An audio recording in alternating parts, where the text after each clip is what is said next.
Brother.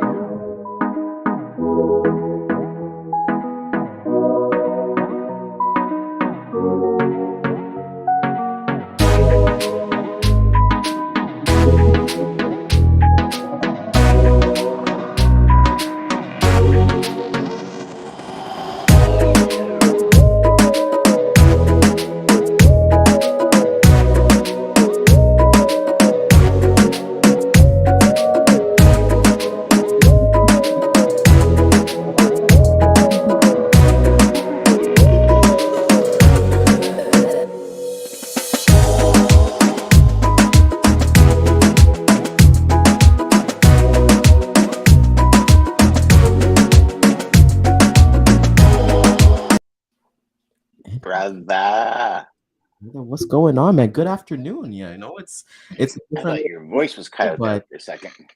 yeah, that's how you feeling, man? Happy Monday. Good, man. What's we got? You know what's cool? I think with this late afternoon start, shout out to everybody supporting and watching us. We get to kind of reflect on the day. Usually we reflect on the weekend. So let's get into that, brother. What did you do on the weekend? What did you do today up until coming on live with me, brother? Weekend was actually busy. I realized that when I go hard one day, man, it takes me a whole day to recover. I spent like most of the day just chilling around the house and in pajamas yesterday. It was pouring rain. It was actually awesome. Watching movies, watch the whole season of Fubar. Um, yeah, it's Arnold Schwarzenegger's new show on Netflix. But yeah, I kind of binge watched that. And then today, man, just back at her, buddy. Nice and revived and refreshed, and glad we're getting more rain. Hopefully, it's in northern Ontario and northern Quebec as well. But what'd you get up to? Yeah, I love that you said I that, saw man. y'all Loving were the out at rain. some dog rescue thing this weekend too. Yeah, you know what? It's funny that you said that with your Sunday. So Saturday, I was at a dog rescue event. I was there maybe like 8 o'clock to. We were supposed to be there till 4, but it was very slow. So I packed up at like 2 o'clock. I got home, hung out for an hour. So this was in Bowmanville. So this is about a half an hour away from where I live. And then we went to a religious event in Brampton. So I was dead tired on Saturday. So same thing with you, man. Yesterday I probably took like 4 naps. And I don't, for Yeah. anybody who has sleep apnea, I do have sleep apnea. It's really annoying when you want to take naps because like you can't just pass out on the couch. You got to go upstairs, put on your mask, put on the water and everything like that. So I'm Oh, not really really? allowed You to. got to do Yeah, that. yeah. See, Like I when I can't when take I when naps. I had my mask, I've stopped using my mask because it ended up being a tumor. It wasn't sleep apnea, Yep. but I was able to nap. I just snored really bad. And well, it's like that's what they've told me, right? They're like, you're allowed to do that. Technically, you are, but it's just like, why would you do the thing that's hindering like your progress, right? So it's like, why? Like, it's because you're gonna snore, your mouth is gonna be open, and it's just like you're gonna feel like crap anyway. So yeah, yesterday I probably Mhm. took like 4 naps upstairs. My wife is still feeling it, coming back from Mexico last week, so even she's like really tired and things like that. But you know what? I think the reflection today, like I did a couple things today, and I'm ready, man. I'm truly ready. I think I said on a couple weeks ago that when I look at June and when I look at the rest of the months, I'm really envisioning my family what they're doing on Christmas Day, man. So it's full engagement, full motivation. Let's go, Good for let's get you. shit done because hey, I really want them to open up like my dream. I won't say it here because maybe they're watching, but I have some really big dreams, and like we said, it's not all material and things like that, but being able to I don't have like I said, I don't have kids yet, but I can imagine when you like got like Brandon or your daughter like that gift that they said you said you weren't gonna get them, and just having that moment. Like I feel like every mom is like that with their coffee, just watching the kids Yeah. open up their gifts like the Oh PS4s yeah. and all that stuff. Oh So yeah. There's you like know, the one big one, and there's all these other yeah. ones that lead up to the big one. And yeah. And she It's won't let pretty. you It's it. open up the big one first. You gotta Yeah. lead right. You gotta Yeah. open up the socks. You gotta open up the Yeah. underwear. You gotta Yeah. open up the Yeah. different things. And So as you get older, you're like, man, awesome! I got socks and underwear. It's sweet. I don't have to I go buy love it. them. I love getting socks and underwear and basically like the stuff that you know what and I think this is for different people as well. For me, for Christmas, a lot of people they always say, "Hey, I don't need anything. I have everything I want." But you know what? It's the time for like to get stuff that you wouldn't splurge on yourself. Yeah. Like let's say like for me personally, I love like look at a pen for example, right? Like you look at like a bunch of big pens for like a pack of $3. Like yeah, a pen does a pen's purpose. But one of my favorite gifts was that I think I got like $100 Pilot pen one year, and I was like, holy crap, this Yeah. is like really really cool. I would never splurge on that Yeah. on myself. So that's what I try to do for other people, right? So if it's like Yeah. if my mom's got like a minimum air fryer. I'll get her like the air fryer with all the bells and whistles and all that stuff, right? So just the stuff Speaking you of want to that, splurge. brother, our son got Christine and I an air fryer for Christmas, Sick. and buddy, they are the best. Have you ever heated up meals in it? Like it has a Ah, reheat button, and that's all so we do. yesterday was it yesterday Saturday for lunch. Christine and I came in. We had chicken that we did on Thursday, and I put it in there, and I just hit reheat, and I was like, this thing is the best to reheat food. Like microwaves are Oh, it's null and brother, you void got now. no, honestly, like reheating stuff, Oh, especially like French fries. Like, you know, when McDonald's fries, they all get nasty and all that stuff, but reheating fries, reheating everything. And my wife actually got me an air fryer for Christmas one year. And what I love about our air fryer, and I love that we're talking about air fryers, but ours is kind of like an oven. So it's like a box and mm, it's oven and that has two trays. So like usually the air fryers are like baskets, right? But we can yes. do like a whole rotisserie chicken in there. We can dehydrate. I've looked into dehydrating like sweet potatoes and stuff like that for my dogs, but it takes like 8 to 10 hours, and I don't feel comfortable running electricity for that long. You know, like for that. Well, But we yeah, we dehydrate sweet potato all the time for our dogs. Like I mm, make all their treats, yeah. and I use the old style dehydrator with the rows, Mm, and it's about a day. So I usually start it either at 6 o'clock at night until 9, and then we put it all in a Ziploc and go to bed for the night, and then yep. pull it back out in the morning and finish dehydrating it. But these guys are like fiends around the dehydrator, just waiting for test Oh strips to yeah, fall. they And know, man. yeah, They yeah, know. oh yeah, They know. They're amazing at that. And yeah, you know they what? got I us think that is trained so pretty nice. good. Yeah, having met Stanley and Stella, I can definitely agree to that. But you know what? Yeah, Let's hit our intro video and let's get into what we want to talk about today. you got it, brother. To the HPLS podcast. Live, relevant, and high performance information, conversations, and education weekly.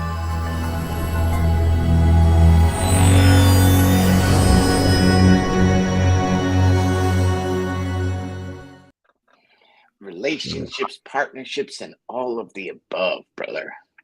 Mm, Ooh, let's, mm, let's talk mm, into it. You mm. know, like first and foremost, for everybody last week who tuned in and saw the theme this week is going to be, like we said, dedicated to your partnerships. Dano, when we came up with this, give a quick description of what exactly the theme, what we're going to be talking about this week, because it can go a lot of ways, right? I'm thinking, hey, dedicated Yeah. partnerships with your carriers, dedicated partnerships with Yes. your ops and customer service team, with your Yes. customers.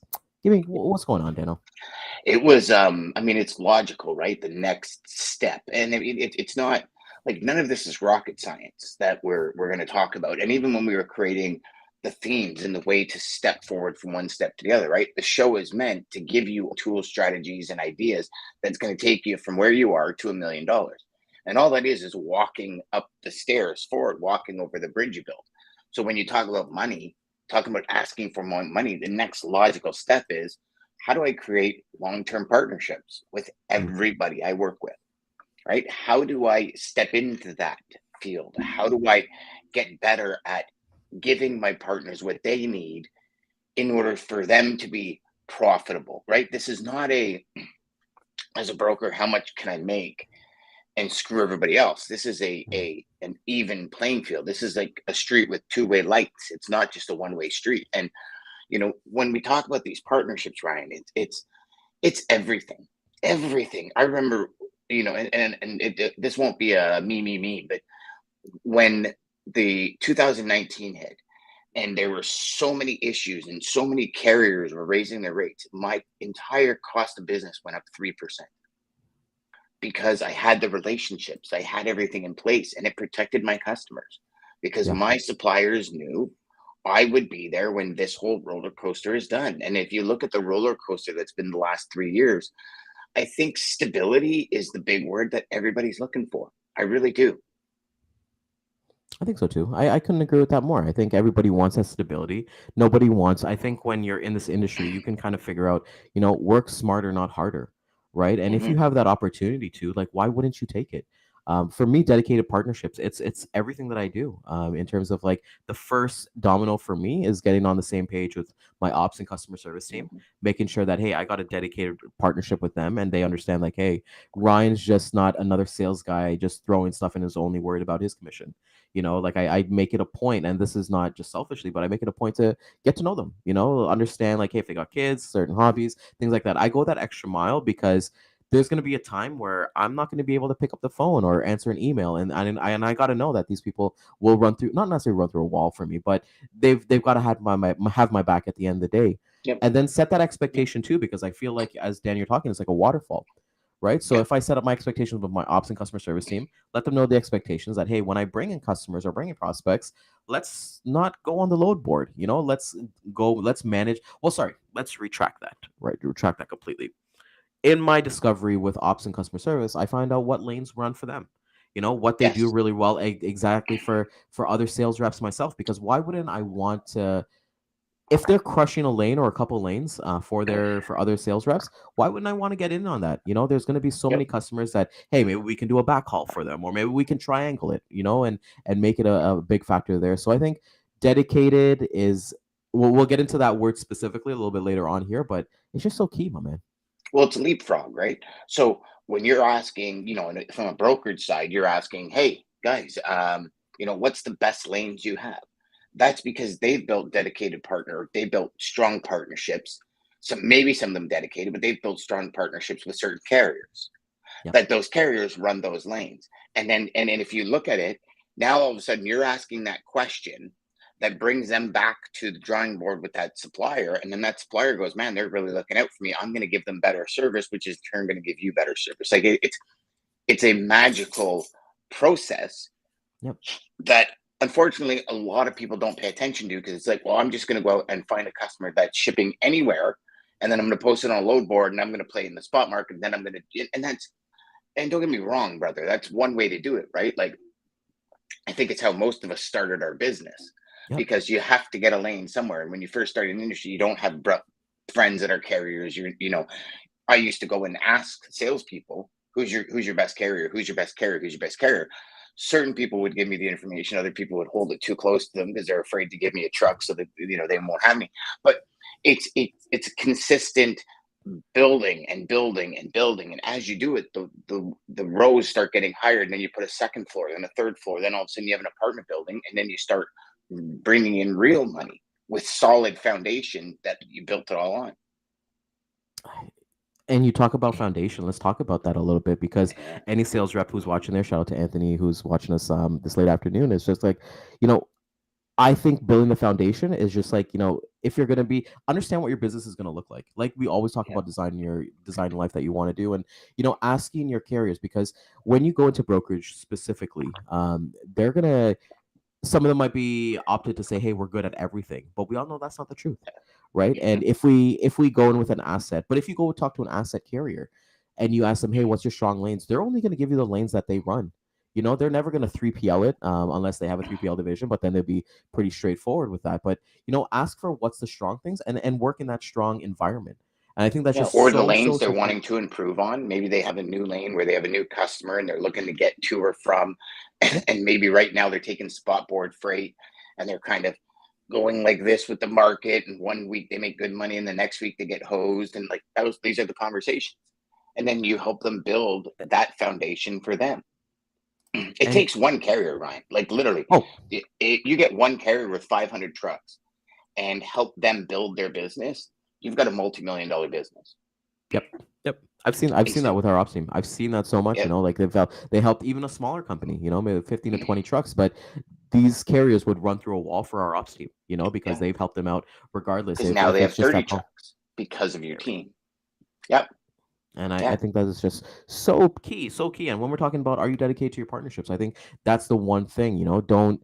Dan, can you speak on a little bit, because I think getting dedicated partnerships, we always kind of see the carrot like Bugs Bunny sometimes. So, hey, we might find a diamond in the rough. We got our existing carrier and everything's going well. But, hey, during discovery, hey, we might find a carrier that's a lot cheaper.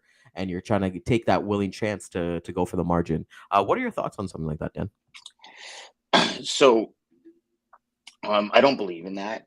I believe in, if you have a relationship, you stick with it. Talking to your suppliers and figuring out operating costs. Like if it's working, there's no reason to, like, if you're making money, there's no reason for you to do anything of that. Even when I had all of my Dell computer business with one carrier, and there were carriers out there that were $200-300 cheaper. But to sleep at night knowing they had 10 loads going down the road, the way these guys would go out of their way, if I were to try and make that $200 or $300 more on 2 shipments per week, the amount of headaches that I would have for that is not worth it. Yeah. So listen, I'm making good money on it. I'm pulling in decent margins. Like, I'm not pulling in $5 or $20 or $50. I was pulling in decent margins. Like, I think that's just greed, Ryan. Here's the thing. There's 2 sides to it, right? So I developed relationships, and I still am. I have a customer that has, 50, 60 loads a day. And I can't, unless I really want to dive back in that world, I'm not doing 50, 60 loads a day. But I had a meeting a couple of weeks back with a company, and they said, hey, listen, I want in on the action. How do I do it? I said, well, let's set you up, and then maybe we'll just give you 2 loads a day. Like, you can do that. You're not necessarily with, that one supplier. If you have a second supplier that comes in, ask the customer, I've got another supplier that's key with building a relationship. Do you have any extra business? And they might have extra business, but don't take it away from the one that's been feeding you and doing a really good job, because they've done nothing wrong. They don't deserve to lose the business. Not over, $100, like even $200. They don't deserve to lose the business. They really don't, because that's not a relationship. You say it's a relationship, but it's not. And if you do jump for $200, now you're jumping for money. Yeah. Because you don't know this other person you've been dealing. You know what I mean? It's like when you call a prospect up and they say, well, I've had the same suppliers for about 6-7 years. I'm like, I honor that. I really do. As much as I want your business, I honor that. Because if I was one of those suppliers, and that creates a great conversation, and 99.9% of the time, I eventually get business from them. A new lane opens up. One of the suppliers, you and I both know it. We could have the best partners, both carriers, customers, ops teams, everything on earth. One guy in our ops team leaves, everything falls apart, right? We've been there before. One guy on the ops team on the supplier leaves, and everything falls apart. The customer or somebody on the customer's team leaves, he gets a new boss or something, everything falls apart. Like, we've all been there for these situations. So there is going to be situations like that. It's not the end all of end all, but it does guarantee business for a longer term. Yeah, 100%. And I think the only, in my experience, working with dedicated partners, where, hey, we might be looking for others. First and foremost, when you're outsourcing a lane or something like that, or getting a new carrier on, I'm a big fan of having 2. Just having a backup, because some things are going to happen. Delayed at a pickup, at their delivery, they're not going to be able to pick today. In certain relationships with my customers, I can be like, hey, this is what's happening. We've been working together for a while. Can we just pick this up tomorrow based on everything, hours and all that stuff? But if it's a newer relationship, I go for that 100% on time pickup regardless. So it might be a situation where, hey, we might have to put player B into there. And I think of it too, like Dan, you kind of mentioned here, like when you're talking to your customers do that. They're going to have their A roster of brokers and asset carriers. And it's not, I hate when people say when one person messes up, it's just an opportunity arises. I like to focus on the positives about it. So let's say their A roster cannot make it, and then they give you a chance. It's like, okay, it's that my time to play. You're on the bench and you're on the court right now. So I think when it comes to understanding what your carriers are, if you have a great relationship with them, always kind of like, have a plan B, because if you put all your eggs in one basket, like you were saying, you got a customer with 50 loads a day and you're going to start off with 2, the risk, the amount of risk on just 2 loads a day. And even if they mess up one, that's 50%. But imagine if they have 50 loads a day and they even mess up like 5, it's still dramatic from there, because you're only as good as your last shipment, as a lot of people kind of say here in your relationships. Yeah. It's interesting, right? So one of my customers, we were having a conversation last week, and I said, how are you finding things? And he says, Dan, my core drivers. I said, oh, you got company drivers? He says, no. The ones that we have a company in here, my core drivers. He goes, like, I build relationships with the drivers that come to my door. Nice. And I was like, see, that's it. That's the tailing off, right? That's how, so it's not just, he's not just building relationships with the ops and dispatch. He's building relationships with the drivers directly. Because even if somebody in ops and dispatch leaves, the drivers are still the ones that are on, they're in the front lines. They're the Marines. They're digging the ditches. They're the ones that are really getting the job done. And so that relationship extends to the driver. So if you're doing freight where you're having that partnership, speak to the drivers as well. Get to know the drivers, and then one day you're going to call on Jim or Susan or John, the driver, to say like, oh my God, you got to bail me out. Like this is, and, Yeah. and they'll go inside and they'll do, like this is what it's all is. I mean, there's so many levels to this relationship idea. And it's unfortunately, a lot of people just stay at that baseline level. Well, yeah, okay, yeah, you're going to do the load. Okay. And that's it. It's like, there's so much more to it. So And, much moving parts. you and I just actually last week was it last week or the week before? We built 3 new relationships that we're going to start utilizing. And it's taken almost 2 weeks to really dig down and settle in with the suppliers and say, okay, what are the lanes? What are the areas? What is the coverage like? What is the dollar value? It's taken me almost 2 weeks because a lot of them were like, we never looked at it that way. Yeah. And I said, okay, well, look at it, talk to your team, find out who likes what, who does what, and so this guy's going around to 5, 6 different team members and compiling the information.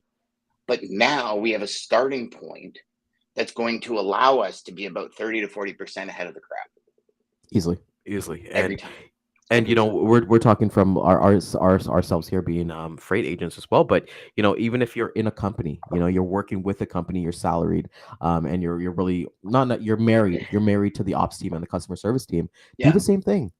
Talk to them, find out who their top 3 suppliers are, top 10 suppliers are, and you know what I've noticed, because I asked that at my previous place, and I could tell that like my sales manager was really impressed by that. To understand that, hey. Because a lot of us, if you're in that corporate world, you get into those meetings, pipeline talks, and you're like, yeah, I got a big fish. I'm working on this. I'm working on that. I'm working on this. And it's all fluff, right? Because everyone likes to talk about themselves. But when you could actually show that it doesn't matter what the customer's name is, I have the capacity. I actually have, when you're talking with the suppliers, because for me, I treat my carrier relationships a lot better than I do my customers. But it's not in terms of like my conversations with them and understand what they're doing. And like you were saying, Dan, like, you got Susan, you got Joe, you got John, and the people who are actually gonna make everything happen for you.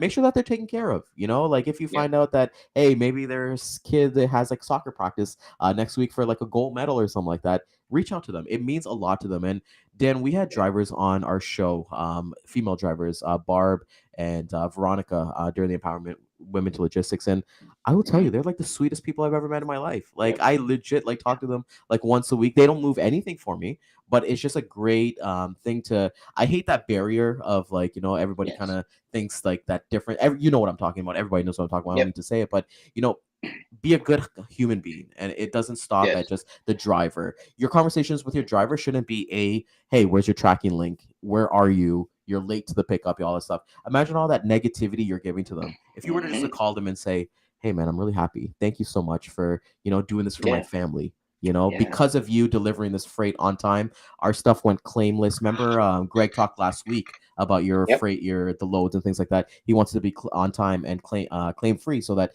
his customer will be happy with it, right? So I think we just need to give that appreciation all the time. 1,000%. And Ryan, part of you talked about going and find out who your top carriers are. I think anyone coming into this business, if you're 5 years or newer, your mission for the next 2 weeks is to find out your top 5 to 10 carriers at your company that your company deals with, find out their lanes, find out their volume, find out what they're trying to improve on, find out how much it's going to cost, and you start selling for them. Yep. That's it. I don't care if you're a broker. If you have a carrier that does freight out of Tennessee and they're looking for Nashville to Texas, I don't care. And they're the only carrier you have from Nashville to Texas. When you're soliciting companies that manufacture goods and ship out of Nashville, you're asking to go to Texas. That's it. Yep. Everything else, leave it on the table, because those aren't your core carriers, suppliers, partners. They're going to help you grow. And you will find sales timelines do this. They shrink massively, and you never have to worry about capacity and fluctuation because you're selling where they want to go. And if you have 2 carriers that say come out of Nashville and one goes northeast and one goes southwest, then you put that in your email. You put that down on your talking points, and you stick to those 2. Do you have freight going here or here? No. Thank you very much. Have a great day. That's it. And don't be the broker. Oh, well, okay, I could do that because I can do everything. Because I'm a broker. I got everything. No, like stick to the point, and you will grow your business faster than anyone in your company, and you will be profitable, and you're building long-term relationships that don't require you to be there. Yeah. And that's what I'm talking. Like in the end, that's what it's all about. In the end, it's not building a business inside a business to pay you a job. It's like Rico said, like a lot of people build businesses to have a job. You're building a business to build a business, and you just happen to be working inside the shell if you work at a brokerage for some logo that's built a shell for you to pretty much fund your business. That's what it is. Go for it. Like, build that business, and you will see how fast and easy it will be. I'm not going to say it's or simple. I'm sorry, not easy, because it is hard work. But when you can build a business that doesn't require you to be there every day, that's when you have a business, not a job. That's truly the difference, Ryan. Like if you're a sales rep that's starting on the phone at 8:30 in the morning, solving problems for everybody, and things are going wrong, you're just buying yourself a job. Yes. Yeah. You really are. Being able to do what you do, like what you do, Ryan, where you go out for an afternoon of golf and not worry about your phone ringing because customers pissed off or something. You know what I mean? Like your team is going to take care of it. You built yourself a business. Yeah. Not a job. And it could be a high paying job. Don't get me wrong, especially in this industry, but it's still a job. Yeah. Right. It's not a business. Yeah. You still clock out at a certain time. And then even when you're dealing with stuff after hours, you think, because I went through these things, Dan. So I can attest to that. Maybe I'm wrong, but I feel like the feelings are mutual with other people. You think like, hey, I'm not, this is above my pay grade, or like, it's not worth my time and stuff like that. And when you start thinking of job versus career versus business and all those things, you look at what you want to do. And there's a couple points that you made there, Dan, that I just want to really acknowledge was like, when you say that it's important what Rico said, having that business and understanding that's where growth is, because everybody that I've talked to in logistics, they've talked about, I can, and Dan, you're probably the same way too. I can tell who's going to pan out and who's not really going to pan out, just based on conversations when I have with people. And I think, I want to talk a little bit before we wrap up here a little bit, because you and I are talking from the aspect of like, having a sales team, having an ops team, having a customer service team. But if you are that cradle to the grave rep, put in that work and forget the customers for the first 2 weeks to a month or stuff like that. Yeah. Find out carriers yourself, outsource. And for me, if you're a cradle to the grave rep, because I want to relate to both crowds, right? But if you're a cradle to the grave rep, I would go and canvas my area, go knock on some doors, take some coffee, take some donuts, and get to know the carriers in your area. And then start building a business from there, because it can be doable. Like, you talk about like, hey, I can go and play golf for afternoon, but hey, if you're cradle to the grave, you set up your carriers so that they're a part of the conversation with your customers. And that's when we talk about like the cost plus stuff. So a lot of people like to hide their data because they don't want to know what their customers paying and things like that. But you get that transparency that when a customer calls for your supplier, they can answer right away. They're the direct source. If they call you, you're going to have to find out anyways. You're going to have to call that supplier anyways, right? So why wouldn't you include everybody on the same table, on the same page? And that's where I think the fun of logistics happens, because we have all these lead gen sites. We got Zoom Info, we got Seamless, we got all those stuff. So, but most of them all have like the same data, like the same exact customers or prospects. I feel bad for those prospects who unfortunately have their data in there, but everyone's pounding out emails, pounding out calls. But do something different. You and I always talk about, we don't sell freight. Do something different. Find the suppliers and just sell in that capacity. Like you said, when you send out that email, hey, I do A, B, C, D. If you're looking for Z, maybe we'll talk about it later. But for right now, my focus is on ABC, because you never want to turn away customers. And that's not what we're trying to tell people here. Don't turn away prospects, but understand that focus on what you do really well. And then maybe the market will open for you. Doors just open and you do really good things. I mean, I would actually say turn them away for now, because they're not what you're looking for. Like I love what you just said there. Go out and start with your carrier, start with your suppliers as broker, because you build that relationship. You're on the golf course, your customer calls you and says, hey, I need another 2 loads. You call the carrier and say, hey, I got another 2 loads for pickup. They're going to PA. They're like, okay, we'll take care of it. I'll send you a load sheet when I get home. Yeah. And I've That's a had relationship. that. I've had that, Dan. Like especially when we used to do Absolutely. like lobsters, like clockwork. We had this one carrier, brother. We wouldn't even ask, and I felt bad sometimes, but we wouldn't even ask because they always showed up. We would just send it to them, and he would just Yeah. confirm, yeah, cool, done, clockwork, Yeah. and and here's the tracking link, and Brother, that's it. that's the best business. Yeah, Walking in on a Monday morning, sending out 25 load sheets for the week, done. Right? Like think about it. That's the way it should be. That's the way you should really try. Well, that should be the goal. That should be the achievement. It's coming in like, if I can pay for all of my employees, my seat, and all my expenses on Monday, that leaves Tuesday, Wednesday, Thursday, Friday for profit. Right. And that's the way I used to look at it. I used to look at my team.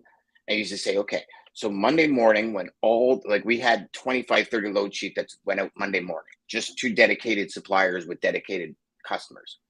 And that would go out. And I'd look at my numbers and I'd say, okay, so I'm more than covered all my expenses for the week. Now, yeah, Tuesday, Wednesday, Thursday, Friday was all profit. And think about that for a second. When you get to a position where you're covering all your expenses before noon on Monday instead of Thursday afternoon, because you're spending so much time looking for a truck, or you're spending like you're soliciting, and people are like, well, I go here, here, here, and here. And now there's 7 different phone calls, and there's like, and you're like, okay, and then you're getting 2 carriers for each lane, so you're 14 different carriers you got to get. Then you're like, and it's like, what? yeah. Now I've taken till Thursday Yep. to in essence to cover my nut, to cover my cost, to cover what I need to cover. Now I've got Thursday afternoon and Friday for profit. Hell, I'd like to be like by Monday at 9 a.m. I'd like to have my whole expenses covered for the week, right? Because now you got literally the whole week. But so these are strategies and just different ways of thinking that have allowed reps to, like, I know one guy in logistics makes a mint. All he does is consolidation, because he's concentrated on areas for 15, 20 years, just specific areas. And he just consolidates, charges customers LTL and consolidates and makes a mint.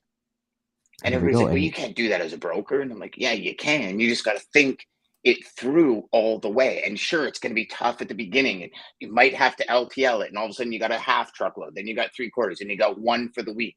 Then all of a sudden you're going to get 1 a day, 2 a day. And that's when everything starts changing in your life. I think that's like, so important. You become like that one rep. He's basically he's built a great foundation.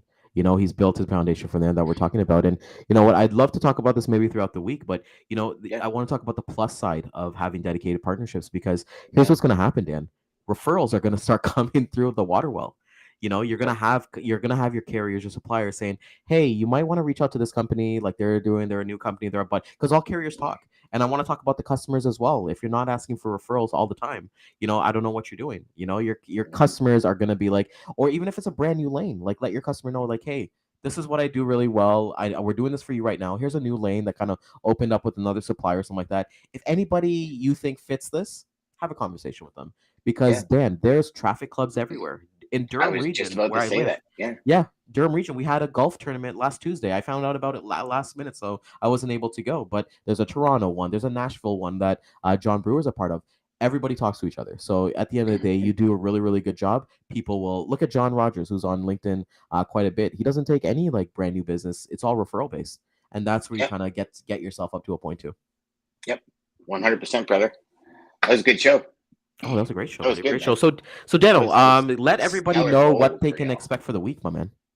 So we've got some carriers coming in this week to talk relationships. We've got carrier relations managers to come in talk relationships. On Thursday, we've got all about relationships for our clips. Again, saleschatterlive.com. Head over to YouTube, scan the barcode Ryan will put up now. Head over to YouTube. Make sure y'all get signed up there on the ding dongs, because I always see those emails come in. Even now I'm looking, and LinkedIn didn't quite send over the announcement that we were live. So, but YouTube sure did. So you know what? Stick around if you really wanted to figure out how to build that relationship, what to talk about, what to say, and how to say it. Stick around for this week's show. You guys are gonna love Yeah. it.